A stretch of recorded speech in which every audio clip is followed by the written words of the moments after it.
My name is Phil Perazio, and I'm a urologic oncologist, a surgeon. Like many of you, I absolutely love what I do, and I would not choose another profession. But I have struggled with professional identity, practice efficiency, and wellness over the years. Operate with Zen is a podcast designed to explore a mindful approach to surgery and to being a surgeon. By discussing these struggles and mindful solutions, I hope together we can create a community of strong and healthy surgeons. Enjoy.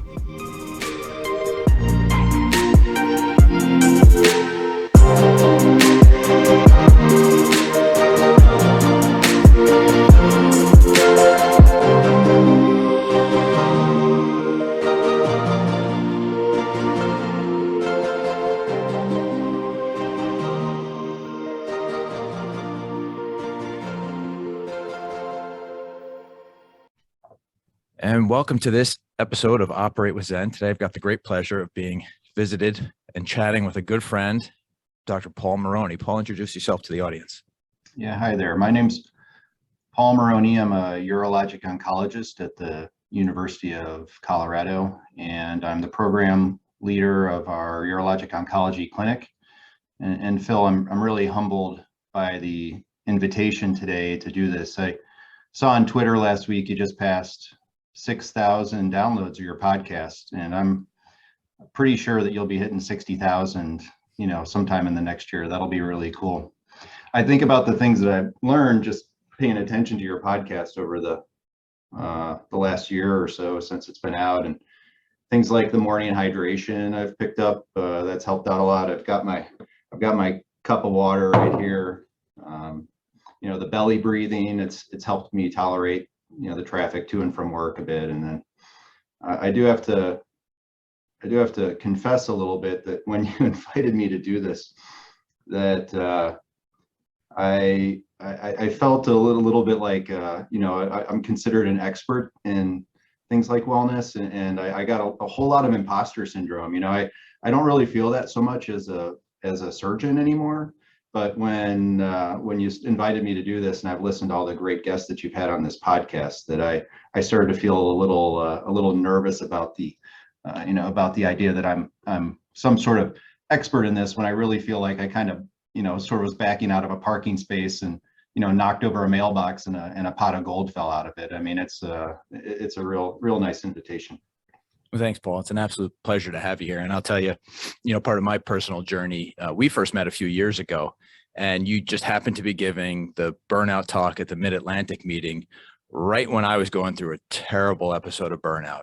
And I don't know if you remember that conversation, but I do. And it was incredibly helpful to me. And you and others in the field have been a tremendous inspiration to me to kind of start this endeavor and help others. And I think that's why we talk about those things, is to help the other people out there, because what we went through was kind of miserable. And if we can even, the hope would be to eliminate those things. I think that'll be hard, but if we could at least decrease the impact that those episodes have on people and their careers and their life and their loved ones, I think we're doing something in the right direction. Yeah, and that means a lot to me. I absolutely remember that, because I've been sort of an admirer academically from afar, and you've written a lot of papers that I kind of look at and it's like, geez, I wish I would have written a paper like that. And then when you come up to me after that and you say to me how much that you brought out of that, and I remember you came to the microphone and had a few germane questions I'm glad that you got a lot of value out of it. That's why I like to do these things. Yeah. And just so the audience knows, Paul runs the kind of burnout courses and curriculum for the AUA, and has done that for a number of years. But that's not exactly why we have you here, Paul. So, if you don't mind, give us a little bit of your story and background, and we may talk about burnout a little bit, but there's so many other really exciting and important things that we want to talk about. So we'll go from there. Yeah. The thing that really got me started on this was one of our residents during our grand rounds did the Maslach burnout inventory sort of in live action during the grand rounds. And the scores of our residents at that time were pretty bad. A lot of our residents had a low sense of personal accomplishment. I got the sense that they really weren't enjoying their job. This really didn't kind of fit my my memories of being a resident, because I was a resident at this same program. And I look back at residency, and this is before work hours and things like that. So we were here a lot, but I remember residency as being a pretty happy time for me. And I was saddened by the fact that the residents were not doing well. And what really worried me is that when you finish residency things don't necessarily automatically get better. I mean, I think we have this we look out there and we forecast that, okay, we've been sort of slogging along at minimum wage for, all through med school, gaining debt, and then through residency, really not able to enjoy things. And then once we're able to earn a lot better income, that things are going to get better. And it doesn't always sort of match our expectations. You get out there, you start to get into your 30s, and it's not always easy. So, at the time I was feeling a little burned out myself. I was feeling pretty stagnant. And when you're going through school, I'm sort of an assignment person. If somebody kind of tells me what to do, they sort of point me in a direction, and they say, chop wood until I tell you to stop chopping wood. I mean, that's something I'm quite good at doing. But once you have a lot of freedom to sort of pick your goals, and if you don't have a good strategy going into that, you're going to end up, going in directions that you don't necessarily care about very much. And that's where I was. I felt like I was a mile wide and an inch deep. I really wasn't, I didn't have a lot of direction. So I started, reflecting on this, and the thing that I think helped me the most was a couple things. One is I started running more. My wife ran a half marathon, and she said, "Hey, I really like this. Why don't you get into this?" So I started running more, and we signed up for a marathon together, and that meant a lot of training. And during training, I don't really like to listen to music, so I listened to a lot of books and podcasts. And I think one of the first books that I listened to was 7 Habits of Highly Effective People, and it's a long book. I'd recommend, this is sort of a classic for self-improvement and self-realization, and it really kind of hit me that that I need to spend more time thinking about strategy in my life. And I like to say, when you're ready to learn, the teacher appears. And that's kind of what happened to me at that time. And I really started to pay a lot more attention to, how I was going to live my life, rather than just sort of automatically saying yes to projects and going through things like that. And so when I saw the residents were really struggling, I was also listening to a lot of audiobooks. And one of the books I listened to was a book called Extreme Ownership. And the idea in this book is pretty profound. There's this idea that you sort of accept all problems, and it's written by Jocko Willink and Leif Babin, who are Navy SEALs, and they're basically talking about this. And you can imagine how stressful that sort of work would be. And now they're talking about, okay, we're really going to own kind of any problem. So if they had a mission that failed, and it could be, something as, something like the weather didn't cooperate, and they would say, okay, well, we were responsible for the weather, not in a non-constructive, not in sort of a judgmental sense, but we could have prepared better. There are things we could have done to be, to better be able to handle that mission with all the variables taken into account. And so when I read this book, I said, hey, look, I mean, I'm not going to just say, oh, the residents are sad and burned out. That's not my problem. I started to say, as an educator, this really is my problem. I need to try to figure out how to help them. Yeah, that's incredible. And we need more people to do things like that and kind of look altruistically at the people around them. But just kind of some points of your story that really stuck out just kind of in the beginning there. You talked about setting up your own strategy for success and achieving goals instead of just chopping wood. And when I work now with, whether it's our trainees or young faculty or people I coach outside of the institution, that's one of our first things we work on are, what are actually your values? What are your goals? What do you want to achieve? And I think one of our biggest causes of strife, and which can lead to burnout, is not having a good sense of who we are and where we fit in. And when our sense of identity doesn't align with our department or our institution or our colleagues' sense of who we are, that's when we really can see a lot of problems. And I bet you could put that framework works for a lot of issues we see in the hospital. Yeah, for sure. And I applaud you for spending a lot of time on coaching and mentoring, because it's something that we really underuse.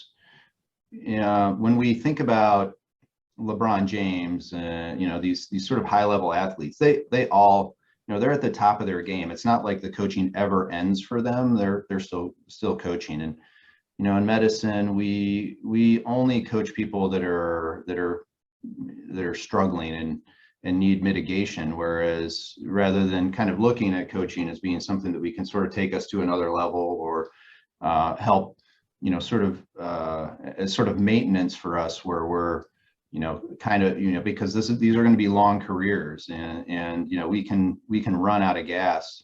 How do we plan for the long haul so that we can sustain ourselves? Yeah. We talk about it a lot on this podcast, but, surgeons on average, you're looking at a 30-year career, or at least that's what people are thinking when they hire us. And very few of us have coaches or good mentors who are involved in the day-to-day aspects of our lives. They get involved when we have problems or when we're struggling or when we have a task we want to complete that we're struggling. But yeah, just to give us a good foundation, I agree with you completely. And I think the sports analogies hold true. The other thing you said that I really want to draw attention to was how physical health and well-being, kind of the running was maybe the start of your wellness journey or coincided well with it. And, I think that's one of the things people say a lot, or one of the criticisms of this podcast and wellness movements is, listen, I'm just struggling to keep my head above water. How am I supposed to have time for my physical health and well-being? And I try to put that back or flip it on people and say, listen, when we're really struggling, our health and our physical well-being is the first thing we often let go because it's the easiest, but that really is our foundation. And if we have good physical health, if we're participating in proper sleep hygiene, if we're eating well, if we're taking good care of our body physically, all of the other things actually get easier. You see, you'll have more time, you'll have more headspace, you'll have more kind of more aptitude to do the other things and get them done. So I think it's one of the common misconceptions is that, physical fitness comes after wellness. And I would say it's actually the foundation. Yeah. It's, our bodies are the vessel through which we do our work. And as surgeons, if we're not paying attention to ergonomics, or we're some of the things that we do are actually fairly athletic. I'm talking to a resident during a laparoscopic nephrectomy, and I say, look, this part's going to cause strain when you're lifting that kidney up. It's, you're going to have to pull pretty hard, and you're going to have to do it for a while. And this idea that we actually train our muscles to be able to do that.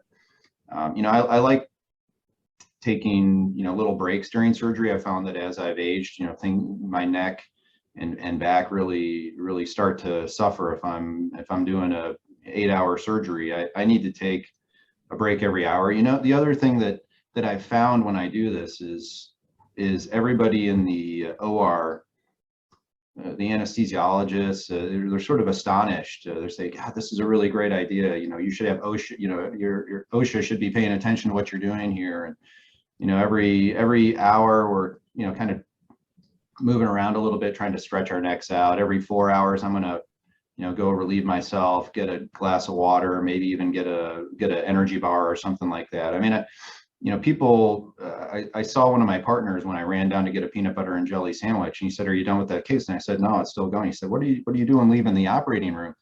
I said, I think the patient is okay with me taking a 10-minute break. You'd rather have a fresh surgeon for the whole thing than a tired surgeon at the back half of the operation.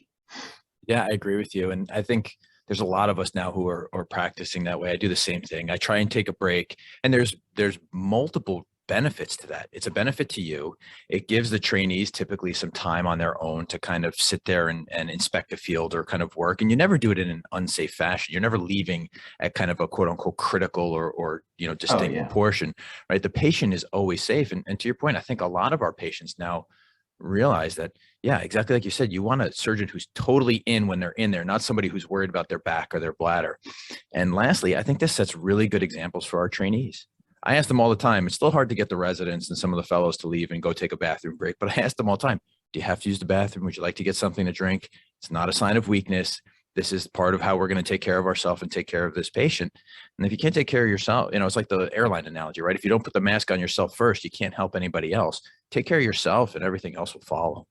Yeah, it's creating a new culture, because I do think that there was a certain amount of suffering that it felt like you had to endure in surgery, and maybe it started with this idea that you didn't need sleep, right? You should just try to be there all the time, and I hesitate to think of how many people that kind of strategy either turned off from surgery that could have been great surgeons, or burned out and flamed out of their practice early just because they weren't able to sort of live, sort of endure that. Yeah. So let's get a little bit more into extreme ownership concepts and how you bring that to surgery and medicine and the operating room. Yeah, there's a couple of examples that I like to point to when I think of this. One was right around that time I was considering a job change. There were certain things that I was unhappy with, and once I thought, really, there's not really, I still like most of the aspects of the job. There were just a couple of small things, and once I wrote those few things down on paper, it was, hey, my practice is big now, and I'm struggling to get new patients in the door. I really need an outlet for this, and I think I need some sort of advanced practice provider to be helping me out in the clinic. The other was that I was doing a job that somebody else was getting paid for, and so that sense of unfairness was pretty strong in me. I just felt like that, hey, look, why am I doing this, and when this other person is supposed to be doing it. And there was another operational detail in our division that I had a problem with. So I went to my boss and said, hey, look, here are the three things that I need. And they said, APP done. As far as the position that I was performing, they said, oh my gosh, I'm horrified by this whole thing. I didn't know this. And, let's fix that. And then they also addressed the other, so this idea that we sit and complain to ourselves and we don't actually write down what's really bothering us, and then go to the people that are supervising us and ask them, hey, look, I love this job, but here are, A, B, and C that if this was better, this would be an even better job for me. Then they can, a lot of times I think we have a lot more power than we think to try to help impact change with those. The other thing is when there's little nuisances in your life, and I think a common one would be something like turnover time, right? For us, we're not it's not like we work until a certain time and then we go home. We work until the job's done, and then we're out of there. And so turnover times can affect us. We have pressure. We have this idea that we need to get back to our family life. Maybe our spouses are counting on us to help out with something, and we need to try to be available to that. And so you're trying to put pressure on the staff, and rather than just, again, ruminating about it internally and just saying this place stinks and whatever, is do a couple of small things. When things that I found pretty effective are, when I'm leaving the room to go prepare the next patient, to set the expectation with the staff. Hey, let them know my circumstances. Hey, I really need to try to be out of here by a certain time today. It would be great if we could make this an outstanding turnover time. And the staff will be responsive to that. And if they're not, sometimes I'll even go so far as to say, hey, look, what can I do to help you out. If they feel like, if I can tell that they're strained, and we need to be pretty sensible, or we need to be have our antennas up when there's strain and people around us, and what can I do to help you out? And sometimes just asking them alone is going to kind of empower them to say, okay, I'm going to really try to tackle this. And then the last thing, and you probably see this, Phil, when do you we don't see it often, but when we do see it, so think about patients that die from testis cancer. And if you reflect on, their care, what percentage of the time do you think you see, there was something that could have been done better in the care of that patient that might have prevented that outcome? Well, that's a tough question. It's one of those amazingly challenging diseases because the vast majority of people were able to help, and they do really well almost no matter what we do. And then there's that handful of people a year you lose, and it absolutely rips your heart out because you look in the mirror and it's almost like you looking, back at yourself sometimes, right? Somebody with a family or starting a family. And I think it's a challenging question. I think very often there's always something we could have done differently. I think sometimes in the really advanced stages, I'm not sure how much it would absolutely impact that final outcome, but there are definitely things that keep us up at night that we could have done differently, and we wish we had done differently to see if we had a shot. Yeah.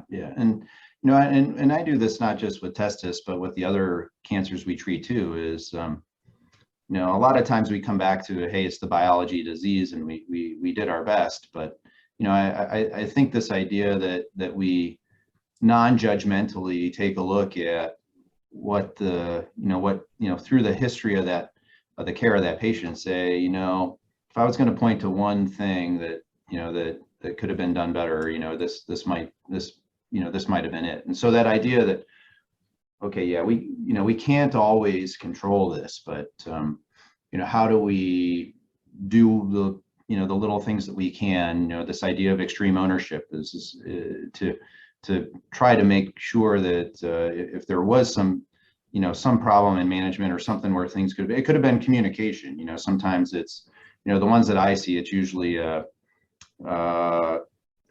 late relapse patient that probably should have had surgery. When they had a mass that was 3 centimeters, but their medical oncologist wasn't really said, they had a good response, and and that's fine. That's usually the patient I go, geez, man, I wish I would have gotten a hold of this patient a couple of years ago.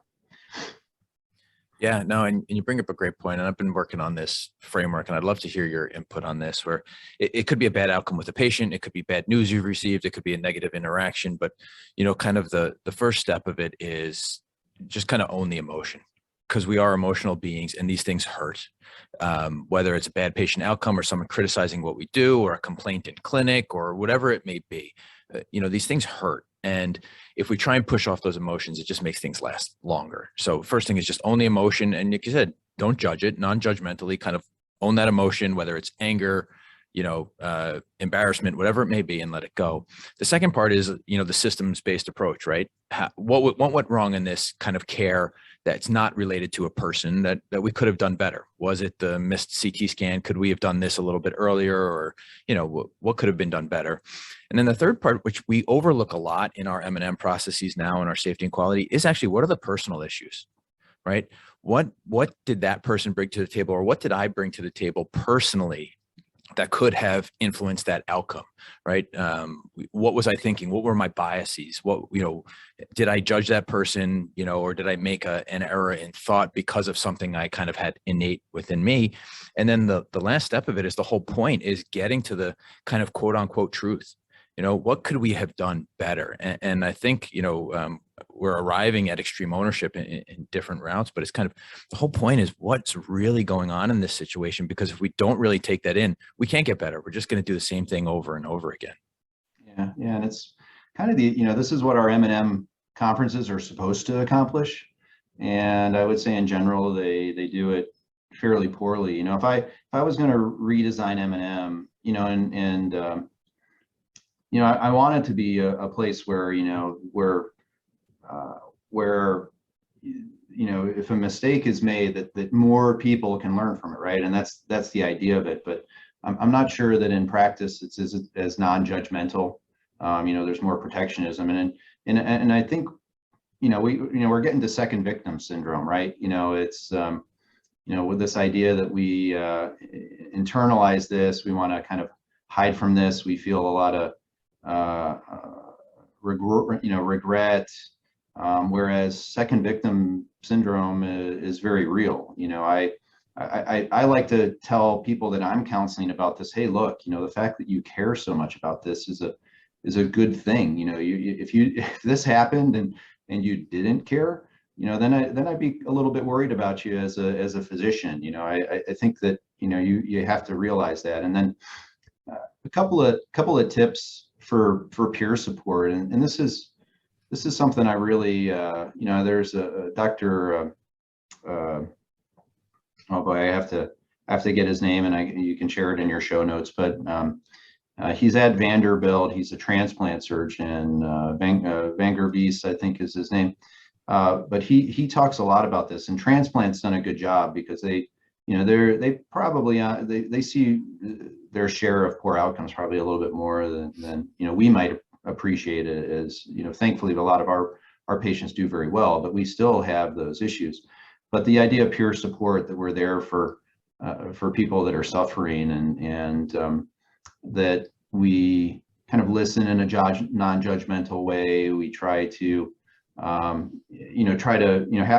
our antennas up. When somebody's looking kind of sad and we know that that they maybe had a complication recently, is that we sort of just be curious about it. Hey, how's it going?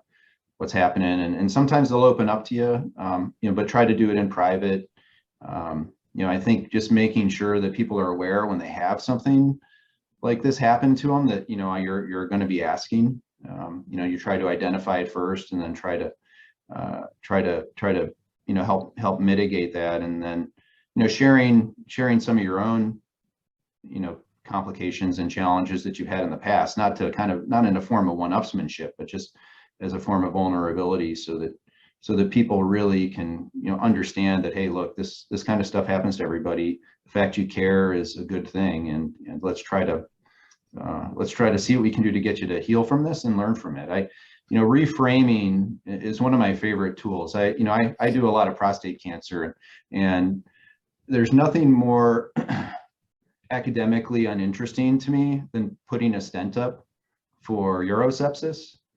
But I can tell you that I've probably saved more lives putting stents up for urosepsis, certainly more immediately, than by doing a radical prostatectomy. And so it's something where I try to think, hey, look, I went in, I did a 15-minute procedure that saved somebody's life. Yeah, it was annoying because it was the middle of the night, but that person, they wouldn't be doing well if I wasn't around to be able to do that for them. And so, this idea that we try to think about these things that are sort of not interesting to us in different ways, I think is pretty important. Yeah, absolutely. And I just wanted to kind of highlight, when you're talking with somebody about their complications and their issues, I mean, the first question is always, yeah, how's the patient? And then to your point, the second question is always, how are you? Because these things suck. They're hard, and they're really tough on all of us. And building that relationship with your colleagues and your peers, and letting them know that it's okay to share with me that this is not okay, with you, that you don't feel good about this. That's an important part of being a good partner and a good colleague. Yeah, so important. And I like the idea that we are, that you're able to share this, because I don't think we spend enough time talking about this. I think there's a lot of people that feel like they're on islands out there, and they're not maybe opening their eyes to the people that are absolutely happy to and willing to help them. Yeah. And it brings up kind of to come back to what you started that section with, was kind of open communication and talking. Right. And tell you now, in my new leadership role, I hope I've made it clear to my staff is that, listen, if I can fix your problems, I would love to fix them, But if I don't know what they are, I can't do anything. And so often your bosses, your peers, your colleagues, they want to make your life better. They want to make your job better, but you have to tell them. And I love your idea of processing this, writing it down, thinking it through. So you come up with a cogent kind of a cogent description to your boss or whoever it may be. And I also think it's really important to start that conversation the way you did, which is, I love this job. I love this place. I love what I do, but these things are ripping out my soul, or however you want to put them, because that puts people in the right context, that you're not trying to leave. You're not trying to badmouth them or make their life worse. You want things to get better. And these are the things you notice, and you're genuinely asking for help. And I think that's what most good leaders want to hear. And those are the positions they want to be in to help. Yeah, absolutely. And, one of the things we talk about in our burnout course is trying to come up with a personal, sort of mission statement, vision, that sort of thing. And it took me a long time to realize this, but my vision is now joy serving others, right? And so whenever I get a little frustrated with maybe a patient interaction, and maybe I'm late in clinic, and there's a conversation that's going on a little bit too long, I just think to myself, look, am I serving this person right now? Because if I'm serving them, I'm accomplishing my vision. And this spirit of service, I really, I want to try to promote that in the people around us, because it really does in almost all cases, bring me a lot of joy. Now I don't want to, there are certain things that I don't like doing. There are certain chores around the house and whatever, but there's things that I feel like I'm better at, that I can do a better job serving others, and I want to optimize that. But at the same time, as in this profession, we really, if we're not enjoying that service aspect of it, then I think we need to kind of rethink, how we're approaching our work. Yeah, absolutely. And it's a struggle, especially because the things you do enjoy doing, the other little things can get in the way sometimes and make you forget why you're doing it. And the key is really getting down to, is it all these other little things outside that are contributing to we'll just say burnout at this point, but contributing to my lack of well-being? Or is it that I'm truly not happy with what I'm doing? And there's a bunch of strategies to kind of mitigate that. I think, one of them is, you just said it, listen, I'm not good at everything. I don't enjoy doing certain things, but we all have partners and colleagues and other people around who are really good at it. So honor those people, work well with them, kind of maybe quid pro quo. What are you good at here? I'm not really good at this, but I see you are, would you mind sharing this task with me? And what can I do to kind of help out on the other side? Sometimes that works well. As you said, reframing works well. I don't know if you have any other thoughts. It's, I really try to help people, with this idea of reframing, if especially in things like a complication, right? So, how does there's an old Chinese parable with there's an old man who's wise, and a horse shows up at his house, just kind of walks out of the woods, and all the village people say, hey, you're a lucky guy, and he says, we'll see. And then his son, when he's teaching the horse, falls off it and breaks his leg, and everybody says, oh, you're unlucky, and he says, we'll see. And then there's a war, and they recruit all the young people out of the village, but his son doesn't have to go because he's got a broken leg.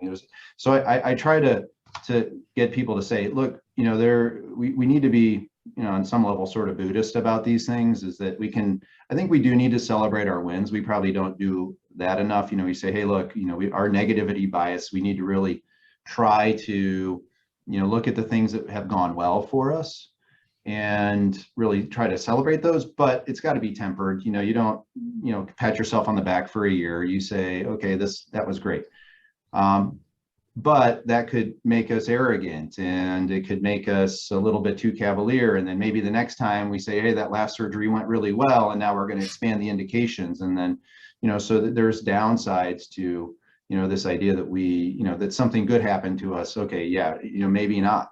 Whereas if we have a bad complication, we learn from that, and then maybe that prevents, another or even worse complication in the future, because we have a lot more respect for that problem, and we learned that, okay, yeah, you're not able to do this particular thing. So, I try to, hey, let's celebrate our wins, but let's put it in perspective. But also let's put our, our losses in perspective too. It's like, what can we take away from that where we can bring that to, to our next case and do it better? It's a great point. I love that parable, by the way. It's it does put everything into context, and it's a great story. Another way of putting it, and I forget is a Western philosopher now, and I forget which philosopher famous. I don't think it's Kant, but kind of in that realm. But basically just says, listen, our outcomes and the way our life projects, there are so many variables and so many things that go into it.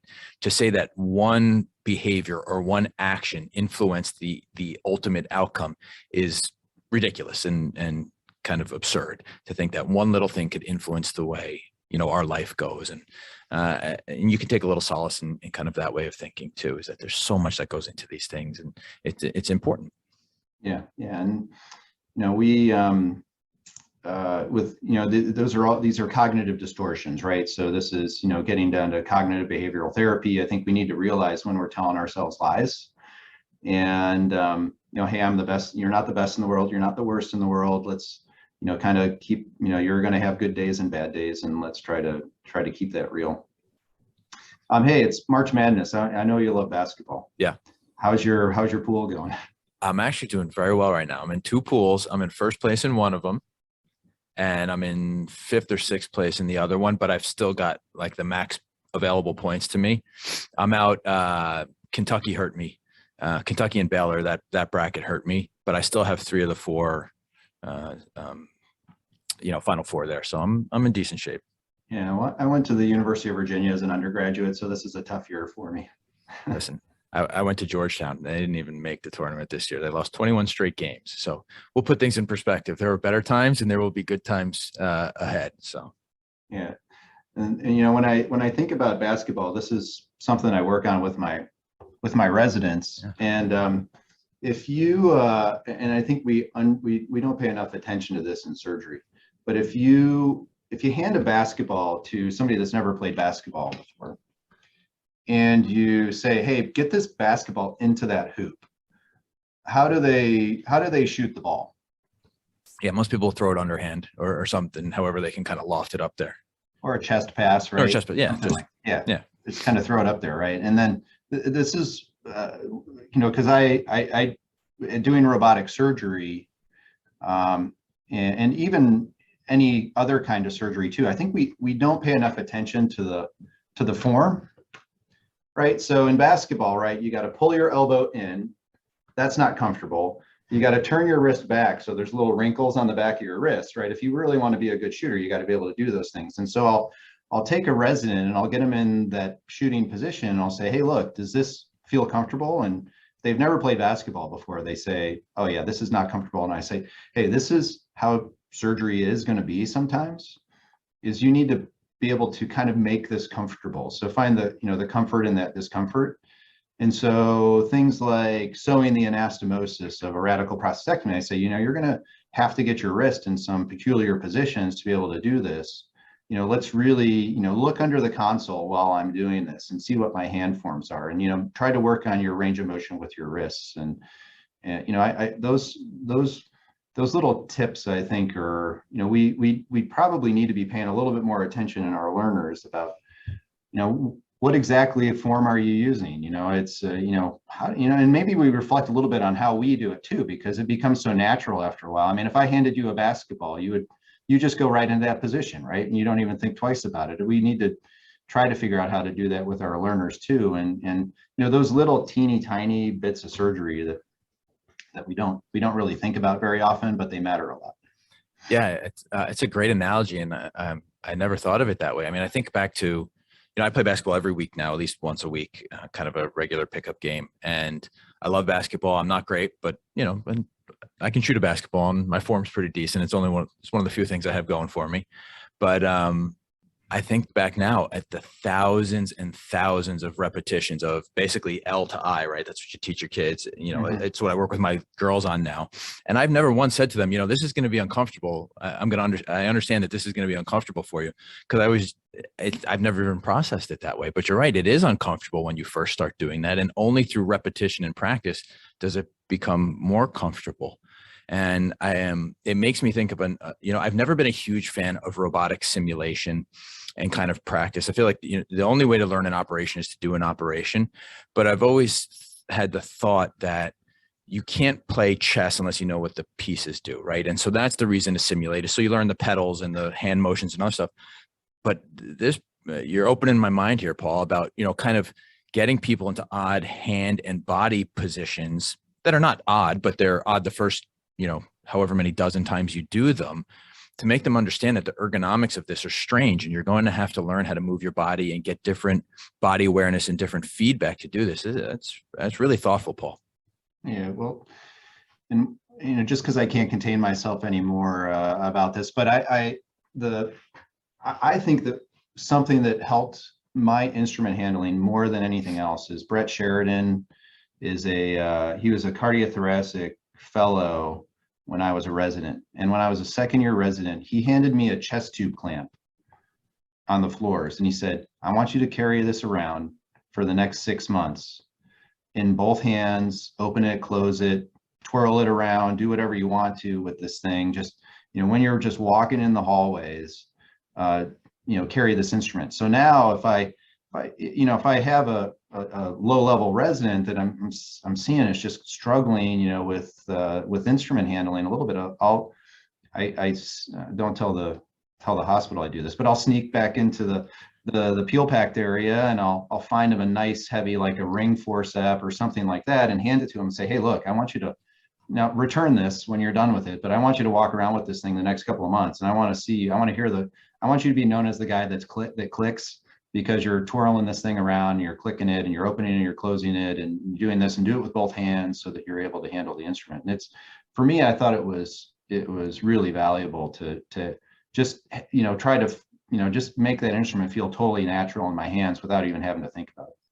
I agree with you. I did the same thing in my residency. I had a pair of needle drivers, and some of that was just, you never knew when you were going to you needed a pair of needle drivers, and tracking them down was going to be challenging. But yeah, you just have them in your pocket, and you click through them, and you get more used to holding things without looking at them, especially when your pocket's obscuring the view too. And it brings me back to another great sports analogy. So in a former life, I was a catcher too, in baseball, and at higher levels, you really have to work on your framing. And so I would just bring a tennis ball around with me, and I was instructed to do so. It wasn't my own, thought, but bring a tennis ball around and just all day long as you're walking, just bounce it and frame the ball as it kind of picks up to kind of keep it in the strike zone. So you just work on soft hands and moving the ball around and getting used to kind of that stuff. And it's another great sports analogy, is just kind of making the less familiar by doing it in all the time, just making it very common and seeing it around. It's another great point, Paul. Yeah. It's, when I think about our learners, how we can make them better, it's just keeping that patience. How can we, sort of optimize the time with them? I there's a lot of regrets I have when I think about how I could have been a better teacher, but I don't know. We can always improve. Yeah. So tell us, you obviously are a great teacher. The residents at Colorado love you. Tell us a little bit about kind of your process, whether you want to get into philosophy here or nuts and bolts, some of the other things you may work with them on. So, a couple of things. One is I try to tell them, you don't come out of the womb knowing how to do this stuff. And I have to think this to myself too, things that for you or me seem pretty natural really are not. We don't automatically know how to do these things. We've had hundreds or thousands of reps, and they may not have. And how can we get them those reps in the safest possible environment?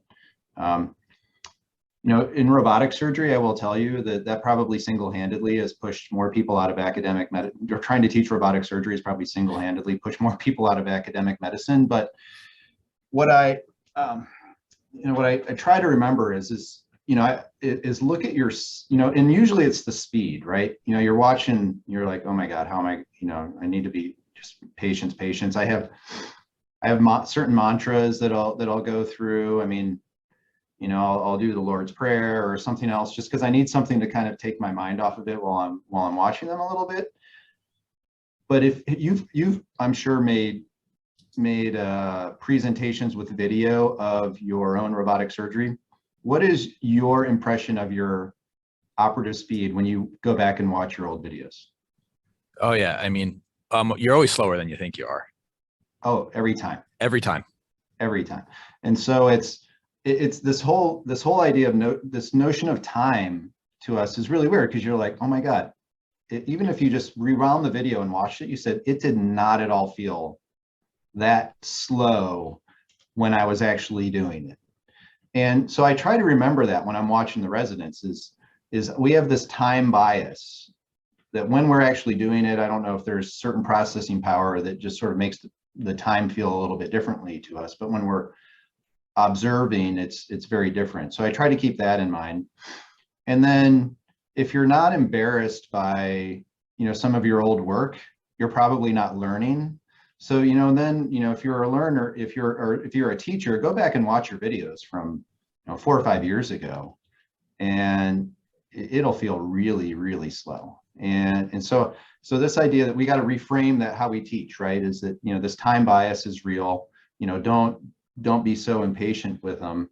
And then, try to find those little things that'll kind of help you get through, like, lean your head out of the console for a couple of seconds, blink a couple of times, and put your head back in. And then, I try to think of learners, and I do this with my, not just my residents, but advice for, teaching kids and things like that. I love growth mindset, right? This idea that we're dynamic vessels, that we're going to learn, we're not either all good or all bad. We don't want to sort of identify as traits. It was basically a situational thing, and we could be a different person tomorrow. But I think of learning as these kind of dynamic concentric circles where in the middle is your comfort zone. Those are the things that you're good at and you know how to do. So if I have a chief resident and my focuses are going to be very, very different with them, because their comfort zone is a lot bigger than my junior residents will be. And I feel like I can put, when they're in their comfort zone, now the pressure is efficiency, right? I want them to be faster. Okay. So, now, okay, you know how to do this. You've got tons of reps. Now we're going to be working on speed. Outside of the comfort zone is your learning zone. Okay. That's the one where we're looking more at technique. So we're going to be, I can't put the speed pressure on them. I have to just have them be focusing on technique. And then outside of the learning zone is the panic zone, right? This is as if I say, hey, do this RPL&D, and I'm going to go to my office. I mean, the things that we just never do anymore, but, it's like we would, we just can't, have them in the panic zone, or, if we're saying, oh yeah, do this when functionally I know they're unable to handle it yet. But what I want to do is I want those circles always growing, right? And so I want those, that panic zone to get smaller. I want the comfort zone and the learning zone to get bigger. And so so we do different things. And it could be, my junior residents, their comfort zone might be just draping the patient. And I'll say after, they get to about halfway through the year, I'm going to, for a ureteroscopy, for instance, right? So I'm going to say, okay, our intention right now is to how fast can you get the scope in after this patient is intubated? Okay. I'm just going to sit back. I'm not going to do anything. This relies on, you communicating with the people around you, try to figure out how to do this efficiently. But if I teach you how to do this quicker, I am probably saving days of your life over your career. If you can shave this down from 10 minutes down to 5 minutes, that will, you're going to be home sooner. You're going to have a lot more time in the long run, and, you're going to appreciate it. And so those kind of things I like to, try to focus on. Is that where am I putting pressure? Is the focus on efficiency, or is the focus on technique? And I just, and then the same thing, the last thing I'll say on this, I'm kind of going off here right now. I'm sorry for that, but the last thing I'll um, uh, um, say on this is that we have certain preferences, right? But we don't have randomized trials for those preferences. Okay, so we don't know that we may have something and we're like, well, I would do that probably a little bit differently. I think we have to temper that a little bit to say, is it within the range of acceptability? Because they're learning right now. And I do this with my children too. Like, I don't want to correct every single thing that they're doing wrong. If I know they're not going to get hurt, it's okay. All right. If they're not hurting somebody else, then it's okay. Because I don't have a randomized trial to say that, the way that I like to do it is the only way to do it. So I try to say, is this in the range of safe acceptability? And if it is, let them keep going. Okay. Maybe a little slower, but if they're learning, then that's what I want them to do. Because, sometimes the learning is in the struggle, right? They're going to find that, like, that wasn't really efficient the way that I did it. I might say something afterwards, like, yeah, if you would have done this way, it probably would have been a little bit more efficient, but, it was safe. And so, I try to keep that in mind. I try not to correct every single thing because I want them to struggle a little bit. Yeah, that's great. And I love hearing you talk about this, Paul. You and I are so similar in the way we approach things, and it's always interesting to pick up on other people's tips and tricks. And the first thing, kind of in a summation, I just want to say, I mean, what you're really describing is an intentional practice of teaching, and it benefits the learner and it benefits you and gives you both kind of the correct, mindset to kind of be an effective learner and an effective teacher. You're really addressing what they need and you're addressing what you need. And just kind of some specifics there, you talked about the time bias, and it's fascinating to me that surgeons are almost exactly, the time bias is 50%, almost exactly. We always think we're 50% faster than we are. It always ends up taking us 50% longer than we would have thought. Just next time you're in a room and you hear one of your colleagues say, oh, I'm going to be done in 30 minutes, poke the nurse in the back and say, watch 45 minutes. And you're almost exactly spot on. It's phenomenal the way our mind works in that 50% bias. A couple of things I do in the operating room just to piggyback, and I'm definitely going to take in some of the things you just said. I really like the idea of functionally thinking about the growth mindset and what that resident needs at the moment. One of the things I do with robotic surgery is I get my head out of the console and I try not to watch them through the console because it just makes me want to put my hands on the clutch and go. So I get my head out of the console. I'll watch on a different screen to kind of give some feedback or watch. I use a 5-minute timer. So we take turns, 5-minute intervals. And the rule is always, if you are where I think I would have been in 5 minutes or a reasonable error, I'll give you another 5 minutes, and we keep going. And what that does is it keeps the case moving. It keeps things efficient, but it also forces them to make moves. They can't just sit there and pet tissues or guess because they know they're going to have this step of the operation no matter how long it takes.